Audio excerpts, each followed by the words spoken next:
So, sinabi natin, all of Jesus' disciples in one way or another are called to be fishers of men. Some are called to become fishers of men in the context of their lifetime vocation. Katulad naming dalawa ni Pastor Ranji. But others are called to become fishers of men in the context of their ordinary circumstance. Hindi kayo kailangan maging full-time laborer sa field ng Panginoon kung hindi iniintay natin yung biyaya ng Panginoon na magbukas siya ng pintuan, hindi lamang sa iglesia, kundi individual din. Pangalawa, sinabi natin, all of Jesus' disciples are given divinely ordained means. Ibig sabihin, pag sinabi natin divinely ordained, ito ay mula sa Diyos at ito yung gusto ng Diyos na gamitin natin to fulfill yung God-given call sa atin to be fishers of men. At in-identify natin sa mga previous studies natin, it is the power of the preached gospel, the power of a holy life, yung buhay mismo natin, the power of fervent love in the church, na kung sakaling magkaroon ng contact yung mga unbelievers sa atin, ito yung sinasabi ng Panginoon na means na malakas na makaka-apekto sa kanila. Kaya nga, kung nagbabasa kayo ng mga epistles, how Paul would greatly rejoice and be thankful to God because nakikita niya yung growing love ng brethren sa bawat isa. And most of all, the power of prayer na madalas parang hindi talaga nagiging means, kung hindi parang introductory lang ito para sa ibang Kristiyano pag kami gagawin. Magta-track distribution tayo, so mag-pray muna tayo. And minsan, ganun ang gamit natin. Kung yun ang magiging gamit natin, I think yung means na sinasabi ng Panginoon, hindi akma. Means ito talaga yung pamamaraan. Kahit na wala tayong activity, we continually pray. Kaya nga sa prayer meeting natin, we pray continually. It should be, hindi dahil paulit-ulit ang prayer, hanggat nandyan yung ministry like yung mga BS natin, dapat talagang nananalangin tayo patungkol sa bagay na yon. Because hindi naman tayo lahat kasama dun sa Bible study. So ano yung papel natin?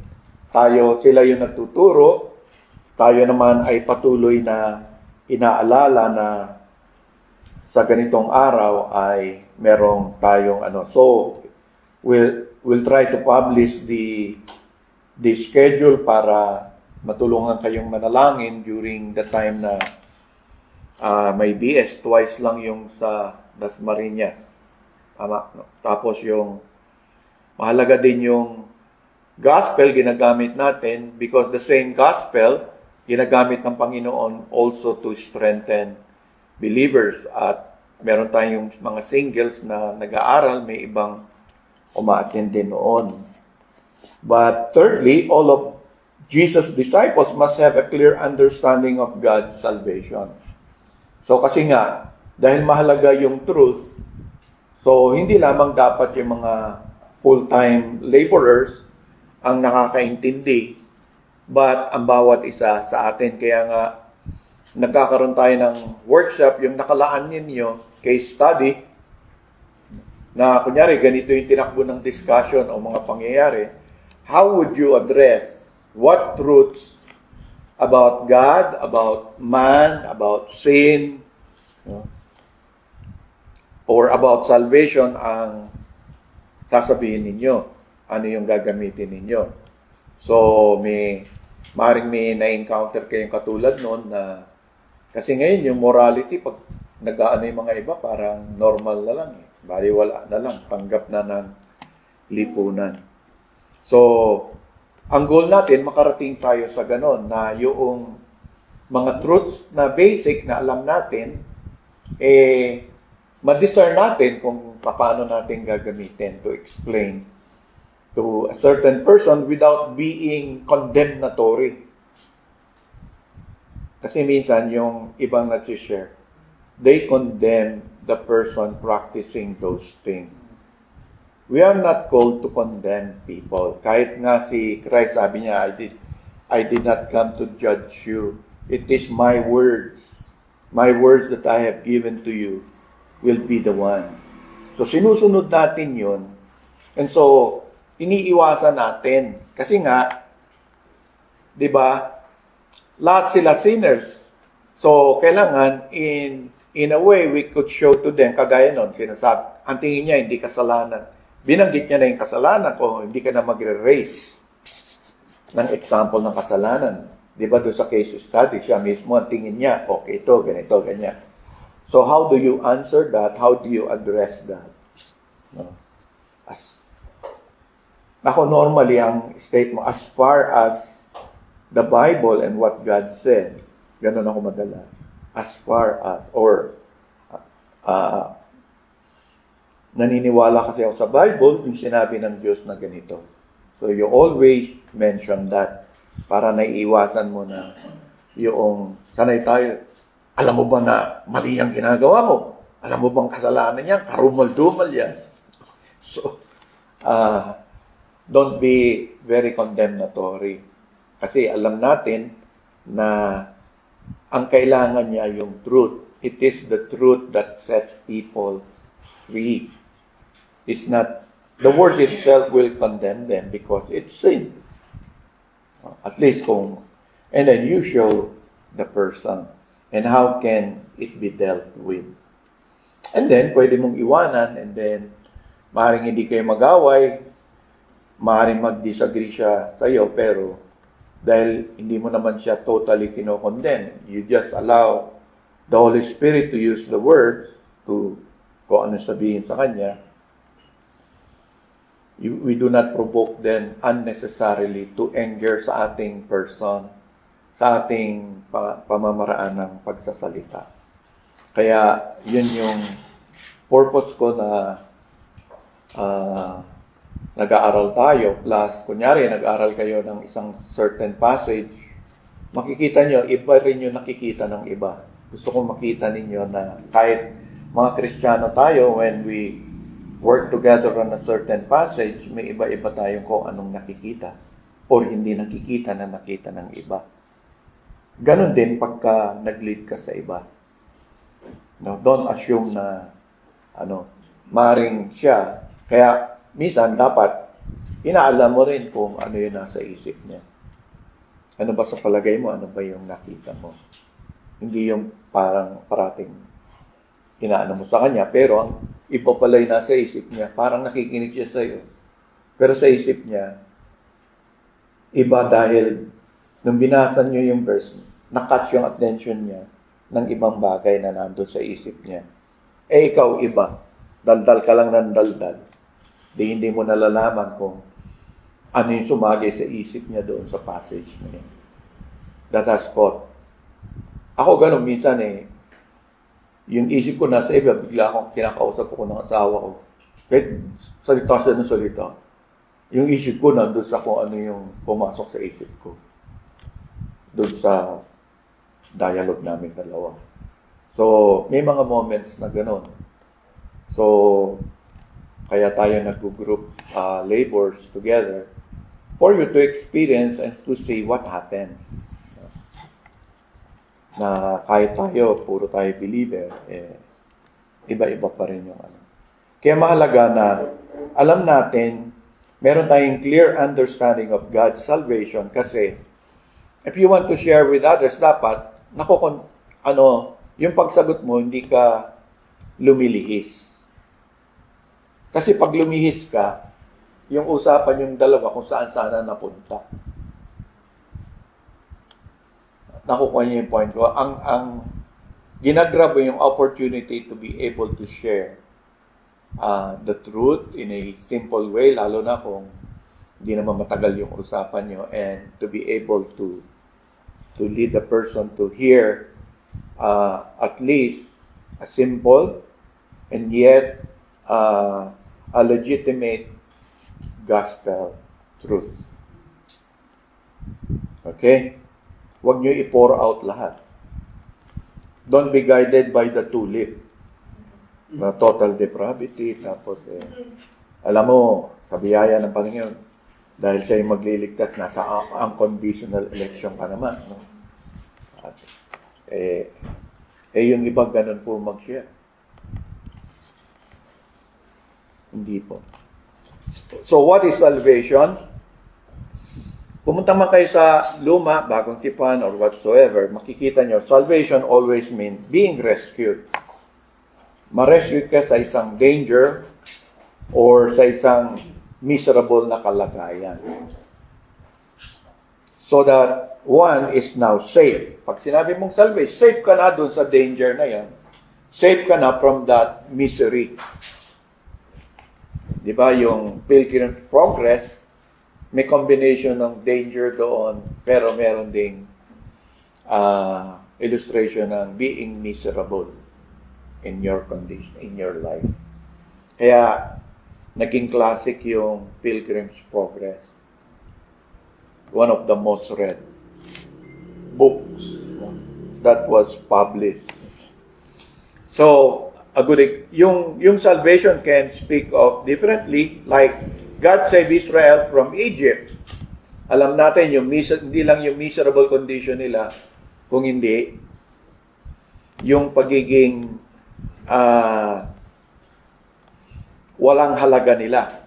No? Kasi alipin sila, wala silang halaga doon sa lugar na yon. Yung life nila has no value. Hindi lang doon sa mahirap na trabahong binigay sa kanila. Kasi in a sense, that's the way they live. Diba? Meron naman silang nakukuhang kahit papaano na, pero pinaka-miserable doon yung sino ako? Ano ka ba? So, doon sa kalagayan na yon, wala. Kaya nga, salvation sa atin, yung miserable situation natin na we're slave of Satan, tapos, sino ka ba? Diba? So, we are made in the image of God. Napakalaga nun. And it is being eradicated by the devil. Kaya, ngayon, iba. Diba? Yung tinatawag ng mga gender identity, mga ganun. It's a way of destroying the image of God. Our culture is, and our laws now, na sinusulong nila, is to destroy the image. Whatever is left in the image of God. Yung marred image. So, lalong inano ngayon. So, yan yung mga problema. Ang ating bansa, madaling maging favorable sa ganon. Kasi matriarchal society tayo. Ang mahirap pasukin yung mga, kunyari, mga Muslim na talagang yung mga lalaki yung kumbaga sa nasusunod ng mga ganon. Kaya, di ba sa ibang bansa, may law sila na pag nahuli ka na ganyan yung ginagawa mo, kukulong ka nila o kaya patayin ka nila. So, yun yung Pero sa atin, di nyo napapansin, yung mga nanay kasi nga sa bahay, pag anak nila naging cute na, hindi mature, okay sa kanila, game na game sila. Because, yung father, silent na lang. Matriarchal yung society, pag okay kay mami, okay si daddy. No? So, ganon. Kaya madali sa atin. So, ngayon, ang pinagtatalunan po sa atin ngayon is yung nasa floor na po yung pagtatalo sa divorce. So, ewan ko kung napanood niyo yung New Sila Marcoleta at saka yung nag-away sila. Sino ba yung matanda ng Lagman? Nagdunong-dunongan sila pareho dun sa Bible. So, disgrasya yung inabot ng pagtatalo nila. Sabi ng isa, wala sa Bible. Sabi ng isa, nasa Bible, patunayan ko kinabukasan. Ilabas niya, o nung hapon. Sabi niya, wala naman tong praise na tong ganon doon. So, Kasi nga, dalawang politician na nagtalo. So, kung ano lang yung mabasa nila, hindi na pinag-aaralan sa konteksto kung ano. Kaya walang direksyon yung pagtatalo nila, although parang nag-uusap sila patungkol sa anong sinasabi ng Bible. So, dapat tayo, pag tinanong tayo, kayo, kung ano yung kaligtasan, dapat alam niyo. Kaya niyong ipaliwanag. They have some ideas. Don't just assume that their ideas, though they talk about it, is right. Hindi. Kailangan ikaw. So, kasi nga, kunyari, niraise nila yung sa Egypt, dapat naintindihan mo kung ano yung salvation doon. But, yung kay Jonah, in the fish belly, pareho din kasi yung mga words na ginamit. Ano ba yung situation? God saved the psalmist from them. So, it is being rescued from any danger. The danger of being punished in hell or misery. Na you are under the bondage of sin, bondage kay Satan, and there's nothing you can do. That's why people, gusto ko naman magbago pero hindi siya makapagbago. So anong gagawin mo? Kung hindi mo kaya yung situation, sinabi mo na sa kanya yung truth, then you go do sa prayer nga. You continually pray for the person. What if God answers your prayer? God is sovereign. Diba? Kahit na gumawa na siya ng will niya. Kunyari, si Guillermo, ayaw niya, i-abandon yung sin niya. He loves his sin. He wants to practice it and enjoy it. So, ano gagawin mo? Na-share mo na yung gospel. Ni-reject niya. Diba? Kung medyo Armenian ka, sa belief mo, ang Diyos hindi nakikialam, dapat hindi mo siya ipanalangin. Kasi gumawa na siya ng desisyon eh. At sabi mo, hindi nakikialam ang Diyos sa desisyon ng tao. Free will niya yun. Pero dahil hindi ako Armenian, alam ko ang Diyos nagliligtas. Kahit na-exercise niyo yung will niyo, ayaw niyong tanggapin si Jesus, mananalangin pa rin ako para sa inyo. Kung sagutin yung panalangin ko, bakit naligtas yung tao? Maraming una, tinanggap niya si Jesus. Nagsisi siya sa kasalanan. Pangalawa, kung nanalangin ako, sinagot din ng Panginoon yung panalangin ko. Pangatlo, providence ng Diyos is showing to us, He is an elect.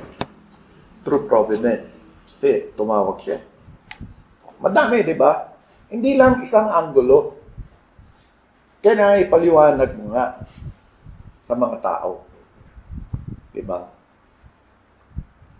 So, kaya nga yung mga mahilig sa akin yung free will ng tao, tinatanong ko sila kung yung mahal mo, anak mo, sinyeran mo, tinanggihan niya, anong gagawin mo?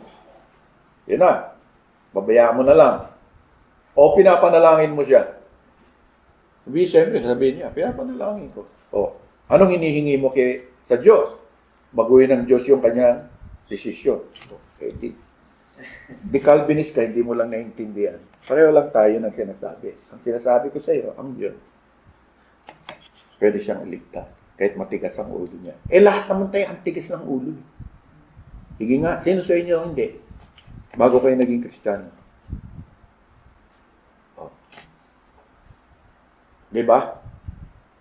Sino nagbago ng katigasan ng ulo niyo?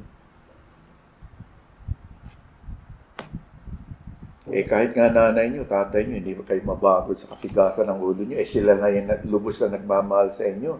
Sila na yung nagpakasakit para sa inyo. Sila na yung lahat-lahat binigay yung sarili para sa inyo.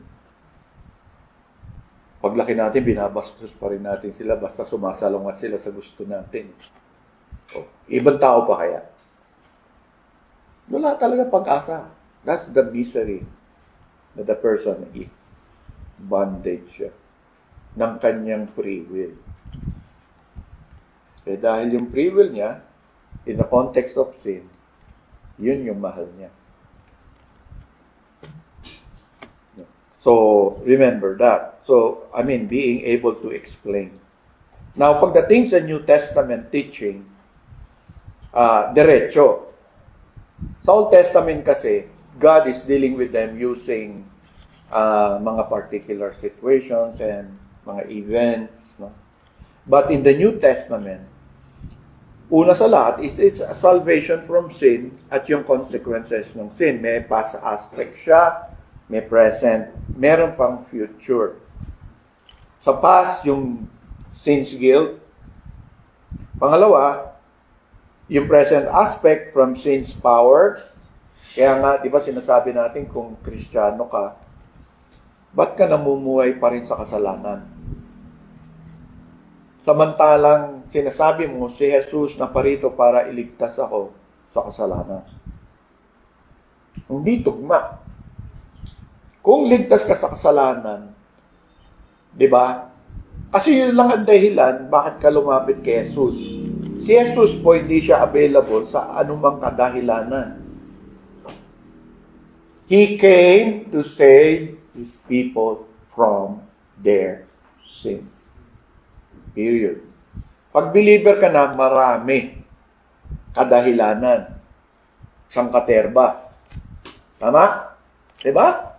Pag Kristiyano ka na. Pero kung hindi ka Kristiyano, isa lang.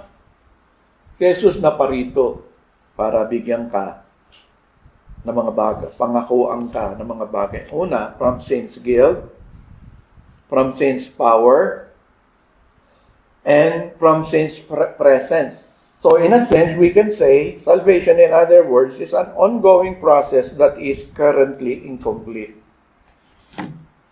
We still fall into sin, no? Pero darating ang panahon sa pangako ng Panginoon, itong salvation na to will be a kind of salvation in which the presence of sin is no longer there.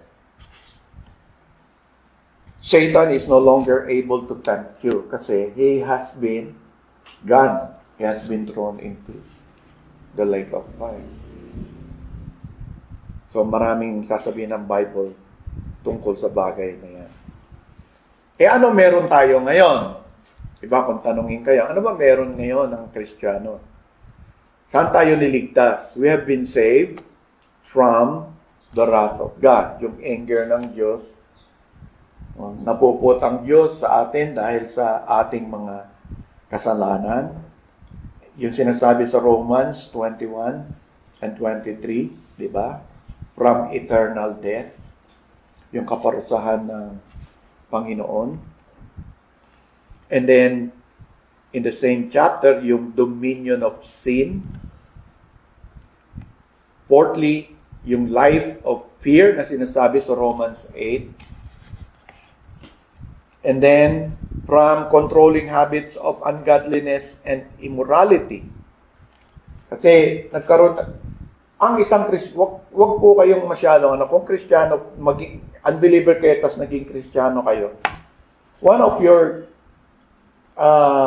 difficulty in the present is yung naging habit-forming sin ninyo. Kunyari, daldalera kayo. No? Maring hindi nyo alam hindi nyo na ma-discern. Bigla nung believer ka, nabasa mo.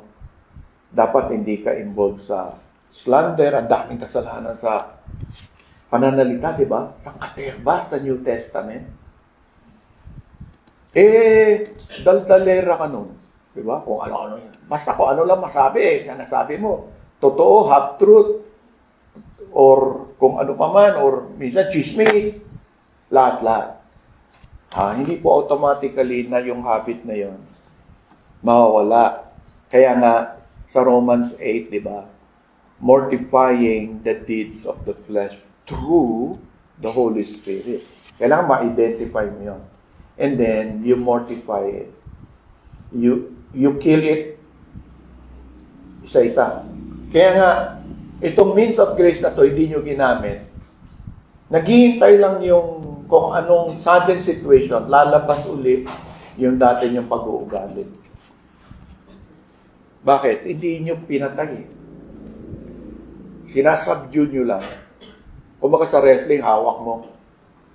No? Ganun ka sa leg, hindi siya makapalag. Pero hindi siya patay. Buhay na buhay siya. lumuwag ka. Gaganti siya. Parang binabalingan ka ng kasalanan mo. I know you understand me, no? As a Christian, parang may bumabalik na napakalakas na kasalanan sa buhay mo. Because of certain situation natin. Kasi i-excuse mo pa. Yung ibang Kristiyano, kunyari, bigla siya nagmura. Papaaway. Parang nagkainitan ng kapitbahay.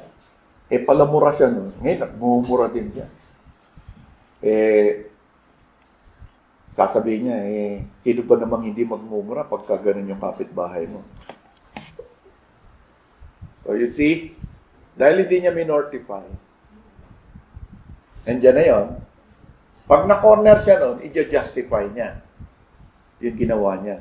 Imbis na magsisi siya, tapos, puntahan niya yung pinagmumura niyang tao. Ha? Gusto mo ba mag-apologize ako doon? Ako ginawa na masama. So, you see, ang dami ng hindi niya gagawin yun. Kasi nga, gina-justify niya na dapat talagang murahin lang siya dahil sa ginawa niya sa akin. Siguro, aminin kong mali yun, pero yung mag-apologize pa ako, humingi ako ng patawad na pinagmumura ko siya. Gagawin ko yun. You see, you want to put to death your sin, and you acknowledge it is sin, you have to do that. Because the Bible said, you have to go to the one whom you have offended. Okay, walang question, inoffend ka niya. But you have offended the person. Nandun tayo. I'm not saying na tama yung ginawa niya. Yes, he has offended you, but you have offended him. Sabi ng Bible, kailangan ayusin mo siya. Kaya nga, yun, mahirap. Matigas ang ulo. Kung pwede mag-escalate yung sin. Diba? Tapos, makarating pa sa, hindi mo, ma-excom yung isang member dahil doon. Ano yung ugat?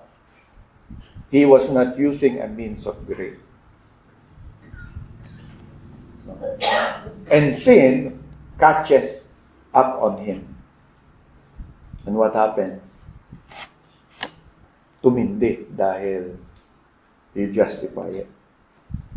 I'm not saying you lose salvation, but who knows? God knows. It may be, kaya nga tayo, very dangerous yun.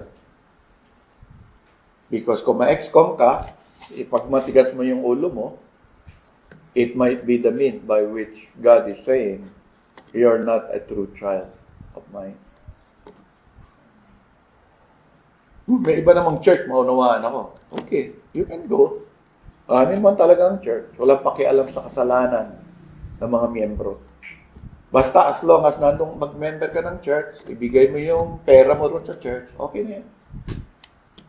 At magpasakop ka rin sa pastor, okay, maraming church na gano'n. Wala silang pakialam sa buhay mo, ang ibig sabihin. Kung gusto mo sa ganong church, it's okay. But I believe the true church of God, since Jesus is the head of the church, may pakialam siya sa buhay ko tsaka sa buhay mo. Pwede ba naman sabihin mo sa anak mo, mahal kita, anak, pero wala kang pakialam sa kanya? Kaya nga sabi ng Diyos, kung wala kang disiplina mula sa akin, malamang hindi kita anak. How can God call you His Son and this God tolerate someone to live in sin? What kind of a God is that? Sabi ng Diyos, walang problema sa akin. Ang problema na sa iyo. Diba sabi sa Hebrews, malamang hindi kita anak. And that's the most dangerous thing because itong lahat na sinabi natin, Christians have been saved, hindi pala. Yung wrath ng God will fall upon you. The eternal death will be upon you. The dominion of sin is there again. You are dominated by sin. Back to life of fear. Diba? Pag nakita mo yung mga dating ka-member mo na excommunicated ka, iniiwas ka, No? Pag tinanong ka ba't natanggal ka sa church, magsisinungaling ka na naman. Eh hindi, yung pastor kasi namin, ay mga members doon, ganun. You see, you continue to live in a life of fear, na makita, ikaw talaga yung mali, namuhay ka sa kasalanan at ayaw mo aminin. So, what do? Lie and lie and lie and lie. Because of the life of fear. At pagdating dun sa habit of ungodliness and immorality, very alive again sa buhay mo. Through salvation, sa ngayon, yan yung ginagawa niya sa buhay natin. Hindi tayo perfecto, mga kapatid, but our life has been saved from this. Alam niyo kung ano yung ibig sabihin ng bagay na yan. And then sa New Testament, kumpara sa Old Testament, at least, it's very clear that the promised Jewish Messiah is Jesus Christ. Diba? Yan naman ang pinagtatalunan. Hindi naman pinagtatalunan kung meron bang ipinangakong Messiah ang Panginoon sa lumang tipan, meron. Ang pinagtatalunan, si Jesus nga ba yun? Well, our affirmation is Jesus Christ the Savior, who is both God and man, is the key figure in New Testament salvation. Wala pong ibang tao na key figure.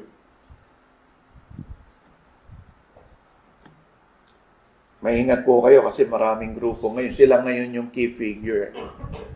Ako yung inappoint ng Diyos. Ako yung sinugo ng Diyos. Diba? Yung isa naman, ako ay tagabasa lamang, katulad dun sa Revelan. He who reads. Siya daw yun. Yung he. So, kanya-kanya. Wala pa ako natutuklasan para sa akin eh. Malapit na akong mamatay. So, di ko alam kung ano yung para sa amin ni Pastor. Ikaw, Pastor, natuklasan mo na. Kung anong verse mo. Yung mga life verse nila. Lahat ng sila na nagkiklaim, meron silang one verse na ituturo. So, and they're very good at that. But basically, after that one verse na kiniklaim nila, questionable pa, there's nothing the Bible says about them. So why should you be a follower of these people? Be a follower of Jesus Christ. Kasi sabi ni Christ, Scripture speaks of me. Totoo ba yun? Pag nagbasa ka nga, di ba? Si Kristo yung pinag-uusapan, hindi kung sinong leader, o sinong founder, o may bagong sugo, o may bagong anghel, o kung may bagong son. Nakakagulat, lahat yung Pilipino. Talagang sikat na Pilipino. Marami pong follower na, di ba? The city of Ophir is the Philippines. Yung gold na kinuha ni Solomon comes from the Philippines. And they could trace from the Bible those things. Punta lang kayo ng YouTube. Kaya nga darating ang araw daw na the Philippines will, unti-unti nag-i-emerge na daw yung Philippines. Kinokontrol lang tayo ng ibang bansa, but the Philippines owns the largest amount of gold in the whole world. It's just that yung mga dominating country ayaw ipagamit sa Pilipinas. Ganong ano. Parating, nung bata ako ganun eh, di ba? Parating bida Pinoy. Pinoy. So, hanggang ngayon, pagdating sa religion, ganun pa rin. Na next to Jesus Christ ang pinili ng Panginoon. Yung isa naman, siya yung apostle. Wala na siya makuha ang verse siya. Sinabi niya, I'm the apostle dapat lahat ng church magpasakop sa apostle. So, kaya nga wala na kami makuha.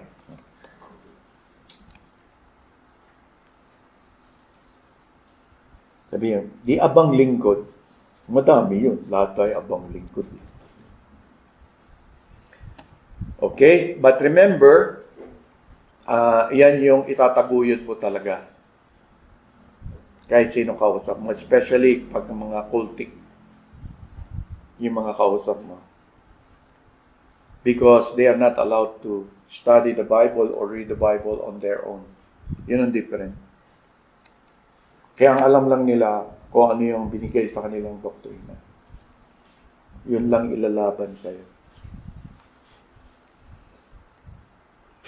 So, pagdating sa Bible, dalawang basic idea. Salvation is through Him.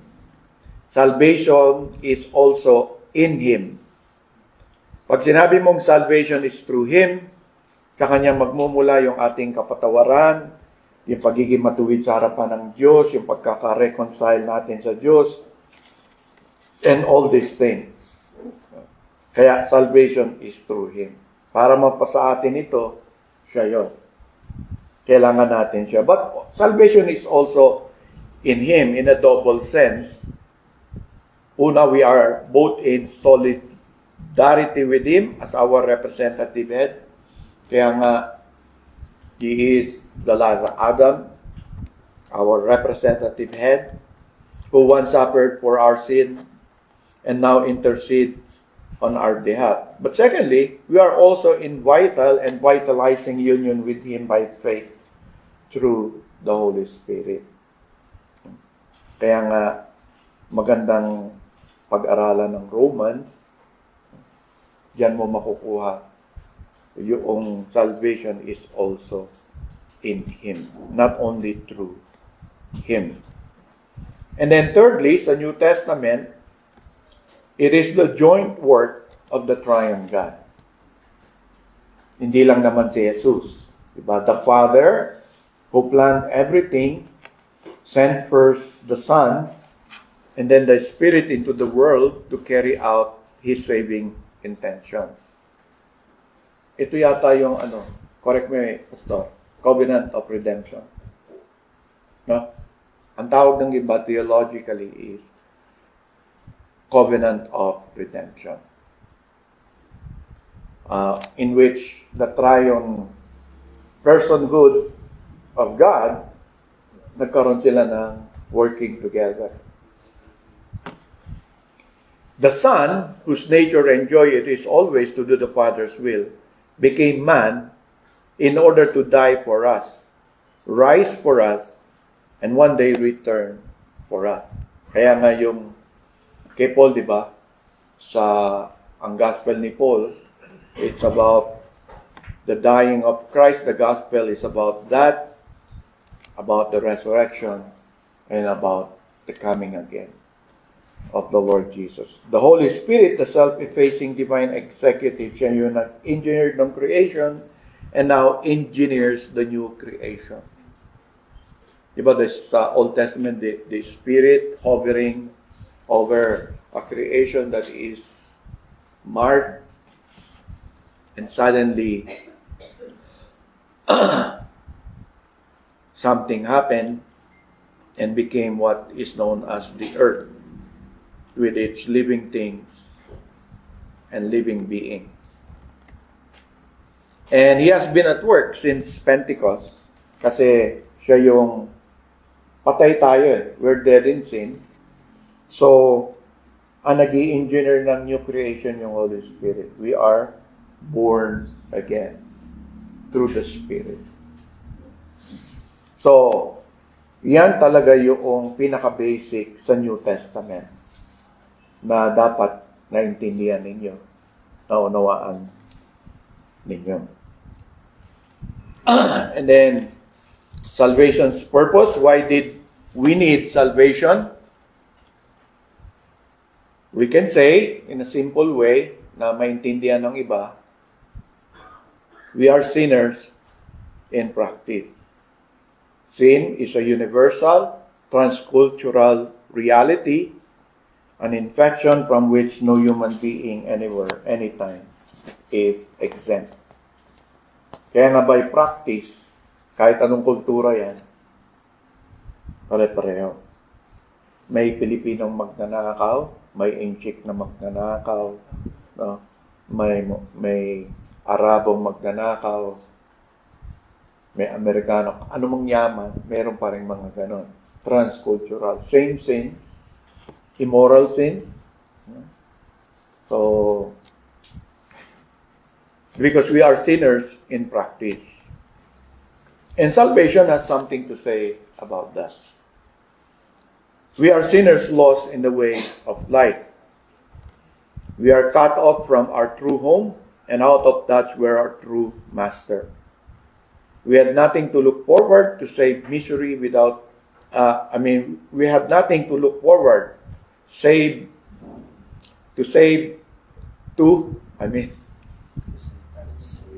we had nothing to look forward to, save misery without end.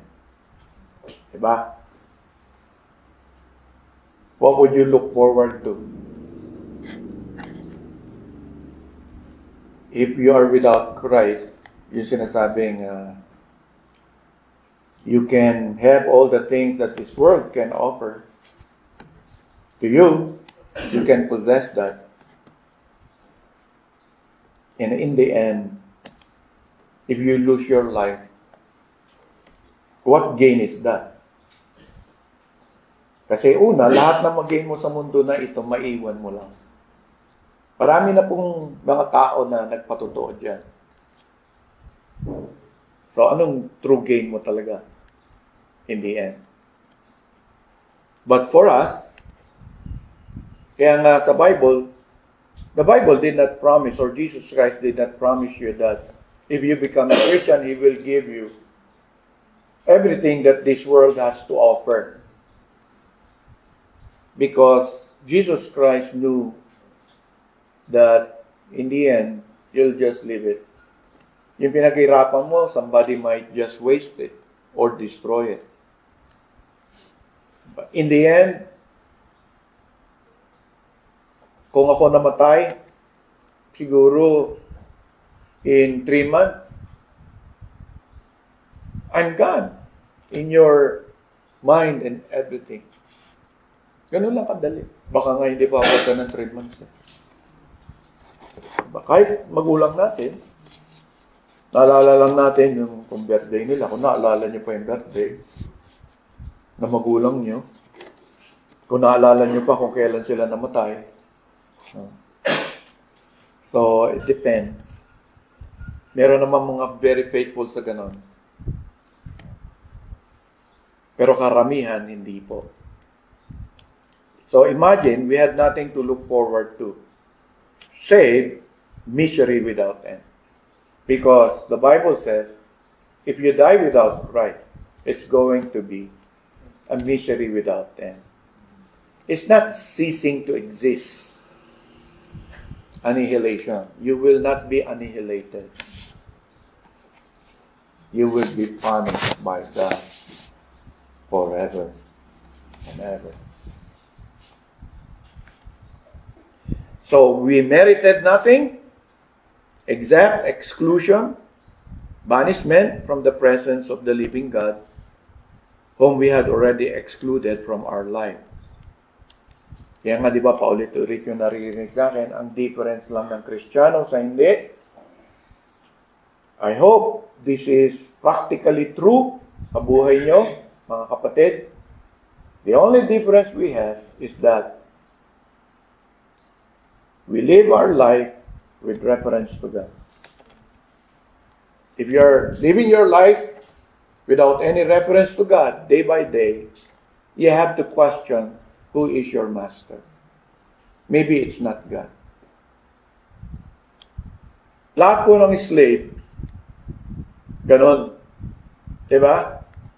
They wake up, kikilos sila, lahat ng kilos nila with reference to their master. Not somebody else master. Yung master niya. Kung ano yung gusto. Ibang master, iba yung palakad. Wala siyang pakialam doon. Ang tanging pinakikialaman niya, master niya. Diba ganun din kayo, pag pumasok, pag gising niyo, iniisip niyo yung boss niyo, immediate. Naku, yung boss ko, kailangan nandito ako, makarating ako ng 8 o'clock doon, naku, 7 na.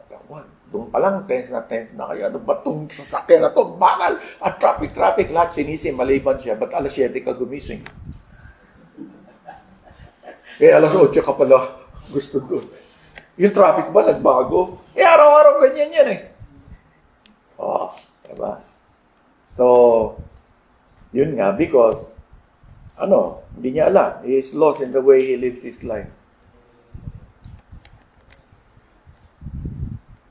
Kung kayo Kristiyano, naapektuhan to, makikita ninyo, ang una naapektuhan sa week, yung Lord's Day. Tandaan niyo yan. You are even very willing to misuse the Lord's Day. Kasi, ang tingin ng Kristiyano, yung master nila absent. Alala niyo yung parable ba yun? Na parang umalis yung master. Parang gano'n si Jesus, nandun siya sa Ama. Pero babalik din siya para sa atin. Will He find us faithful when He returns? Di ba yung mga virgins ba yun na parang may kandila or oil, hindi sila naganda. Then suddenly, biglang dumating yung master. So maraming help sa atin ng Panginoon because we know it's very easy for us to be lost in the way of life. Imagine nyo yung the lost sheep. Hinahanap ni Jesus kasi nga alam niya. The sheep are prone to wander. Kaya ako, when I wander, you just look for the malls near my house. I might be in one of those malls. Pagpasok sa mall, titignan nyo kung mayroong coffee bean. Malamang nakaupo ako doon. Nagkakape. At kumakain ng blueberry cheesecake. May mga way tayo sa life. But parang Kristiyano din, but if you're lost, hindi ka makababalik basta-basta. You need Christ in order to... Kaya nga tayo, we need to pray for our brothers who seems to be lost in the way of life. Hindi naman lost in their salvation, but in the way of life. Because apart from Christ, mahirapan sila. Okay? So, yan po yung pinaka-simpleng pinasummarize ko sa inyo na hindi naman siguro mahirap intindihin. So, naganap ng madaling maliwanag. Pinagsama-sama kong ganito with the hope na I can give you this, but meron po pa kayong tanong. So yan na po yung summary nung at least we know something about salvation.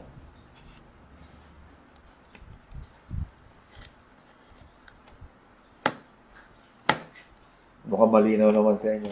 Either, sabi nga ng iba, di ba? So, nag-aaral kami.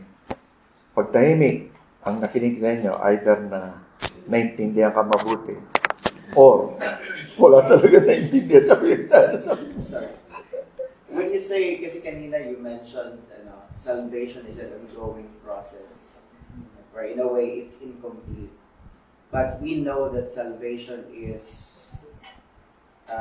absolute, meaning it cannot be lost.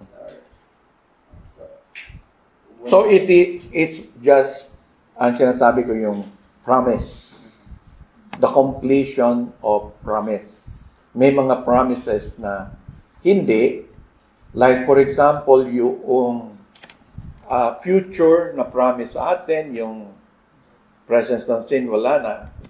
It can only take place when Jesus Christ returns. So, kahit anong gawin natin, di ba? Kaya nga, yung ibang Kristiyanong misled, gustong-gusto na nilang magkagera ng gusto sa Israel kasi at girahin ng ibang bansa pati Israel kasi yun lang daw yung magiging paraan para bumalik na muli ang Panginoon at mag-intercede. So, yun. Maganda yung tanong. So, natupad na ng Panginoon yung mga, ang ibig ko lang sabihin doon, ito yung salvation na pinangako sa atin, meron na ngayong past sa buhay niya, present, pero may future. Like, for example, part ng future, kahit na po yung mga saints na namatay na is with the Lord, hindi pa kumpleto. Kasi yung glorification natin sabay-sabay. So they who are with Jesus, where Jesus abode, still waits for the promised resurrection of the body also. Kailan ba mag-resurrect yung body nila? They are embodied souls, di ba? So, pagdating pa yon ni Kristo. So, yun ang ibig nating sabihin. And then yung presence nga ng sin. So, future pa yan. Pero, kagaya na sinabi ni Lemmer, secured yan. For those who are in Christ. Secured siya. There is nothing that can separate us from that kind of love that Christ has given to us. Wala na.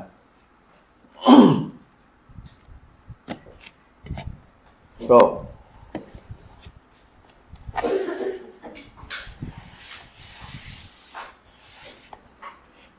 kung wala na po, no?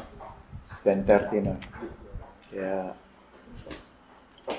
tayo dumulog sa Panginoon at magpasalamat sa Kanya, hoping na this basic teaching sa salvation will be a good guide sa bawat isa sa atin. Kami po, aming dakilang Diyos, ay lubos na nagpapasalamat sa kaligtasan na ipinagkaloob mo sa amin. At patuloy na ipinagkakaloob mo kanino man na nais na talikuran ang buhay ng kasalanan, nais, Panginoon, na makalaya mula sa pagiging bihag ng dyablo at ganon din ang kasalanan. Maraming salamat na kay Jesus, mari namin itong masumpungan at kung mayroon sa amin ngayong umaga, Panginoon, na nananatili na nasa labas ng kaligtasan ni Jesus. Kami dumadalangin para sa kanila, Panginoon. Na sa iyong habag at awa ay tulungan mo silang makapasok sa iyong kaharian. Dahil ikaw lamang ang makaaring makagawa nito in its fullness. At para sa amin na mga mananampalataya, Panginoon, tulungan mo na kahit hindi kami mga magiging guro one day, o kaya Bible study leader, o kaya ay full-time ministers, tulungan mo na ang bawat isa ay magkaroon ng growing understanding of what salvation is, the salvation they received from you, and the salvation that you want them, if given an opportunity, to explain to others. Maraming salamat, Panginoon, na ito'y hindi na mababago because the Bible is already closed. It is not open for any addition or subtraction. At alam namin, Panginoon, na kung ito'y mapapasa amin, lalo na yung basic teachings, there will always be good room for us to grow deeper in our understanding of it. We thank you and we praise you for what you have done and what you have given through these studies in Jesus Christ's name. Amen.